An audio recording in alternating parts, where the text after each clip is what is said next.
বন্ধুরা, সবচেয়ে গুরুত্বপূর্ণ যে বিষয়টা হচ্ছে যে আমরা যে স্কুল বা মাদ্রাসা করলাম, সেই মাদ্রাসা পরবর্তী শিক্ষাটা কি হবে।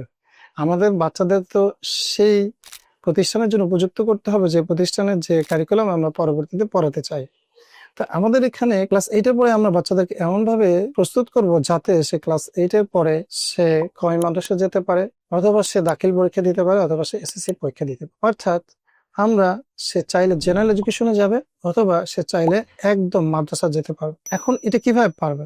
মাদ্রাসায় যাওয়ার জন্য তো আমাদেরকে প্রস্তুতি নিতে হবে, সেই পরিমাণ আরবি এবং ফিকহের বিষয়গুলো আমাদেরকে রপ্ত করতে হবে। সুতরাং আমরা ক্লাস 6 থেকে তাদেরকে ইসলামিক যে সাবজেক্টগুলো রয়েছে, অর্থাৎ ইসলামিক এডুকেশন, ইসলাম শিক্ষা বইটা আমরা আরবিতে পড়াচ্ছি, যাতে করে তার যে প্রিলিমিনারি যে ফিকহের বিষয়টা আসে আরবিতে পড়া হয়ে যায়।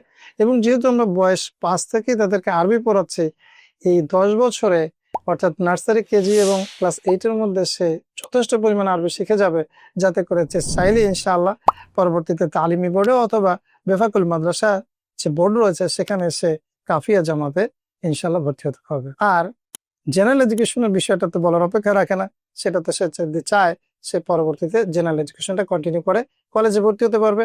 তবে বন্ধুরা, আমাদের উদ্দেশ্য, আমাদের একটি নিয়ত রয়েছে যে আমরা পরবর্তীতে ইসলামিক কলেজ এবং মাদ্রাসাও মাদ্রাসাতুল কোরআনের ব্যানারে করবো ইনশাল্লাহ।